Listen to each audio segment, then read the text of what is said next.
पंजाबराव देशमुख यांना मी विनम्र अभिवादन करते। त्यांच्या या जयंतीनिमित्त मी आपणासमोर एक माझी स्वरचित कविता सादर करणार आहे। मी 2 मराठीत स्वरचित कविता केलेल्या आहे, तशीच एक इंग्लिशमध्ये पण केली आहे। पण आपल्या इथे विद्यार्थ्यांमध्ये एवढं कौशल्य भरपूर आहे की त्याच्यामुळे मी माझ्या 2 कॅन्सल केल्या आणि सन्माननीय सकाळच्या पाळीतले जे चरडे सर आहे त्यांचं जे शाळेमध्ये वर्तन आहे जसं आहे तसं मी या कवितेमध्ये रेखाटन केलं आहे त्याचं। आणि जसं इंगोले सरांनी 2023 मध्ये गंमत जम्मत जशी कविता केली होती तशी बघा। कवितेचे नाव आहे दीपस्तंभ। दीप म्हणजे प्रकाश देणारे, उजाला देणारे, प्रकाश देणारे। बघा, आपल्या शाळेतील ज्येष्ठ शिक्षक श्री सन्माननीय आमचे बंधू चरडे सर यांच्या वर्तनावर, शाळेतील वर्तनावर आधारित माझी कविता आहे। शिक्षक या नावाप्रमाणे आहे तुम्ही शिस्तप्रिय, क्षमाशील आणि कर्तव्यदक्ष।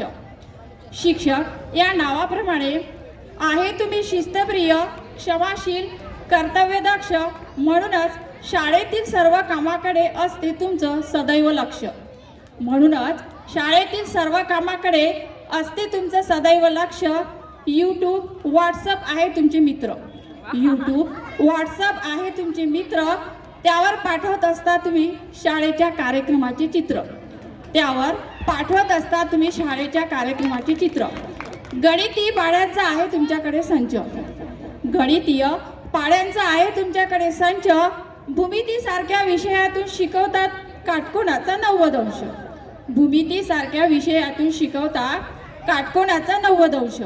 पोट्टे म्हणून मारता मुलांना तुम्ही हाक। पोट्टे म्हणून मारता मुलांना तुम्ही हाक, कारण ते आहे तुमच्या हृदयाचाच एक भाग। कारण ते आहे तुमच्या हृदयाचाच एक भाग। गीत गायन कार्यक्रमाचे करता तुम्ही संचालन। गीत गायन कार्यक्रमाचे करता तुम्ही संचालन, म्हणूनच वाघ सारखा शिष्य झळकतो मंचावर। म्हणूनच वाघ सारखा शिष्य झळकतो मंचावर। नेहमीच असता तुम्ही हसतमुख। नेहमीच असता तुम्ही हसतमुख, कारण विद्यार्थ्यांना शिकवण्यात मानता तुम्ही परमसुख।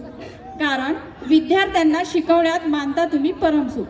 विद्यार्थ्यांना कधीच वाटत नाही तुमचा धाक। विद्यार्थ्यांना कधीच वाटत नाही तुमचा धाक, कारण चांगल्या गणित रूपी अध्यापनाचा तुम्ही आहे एक भाग।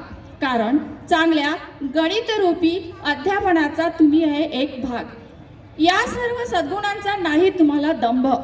या सर्व सद्गुणांचा नाही तुम्हाला दंभ, म्हणूनच तुम्हाला संबोधिले जाते शाळेचा दीपस्तंभ, दीपस्तंभ, दीपस्तंभ। म्हणूनच तुम्हाला संबोधिले जाते शाळेचा दीपस्तंभ, दीपस्तंभ, दीपस्तंभ। धन्यवाद।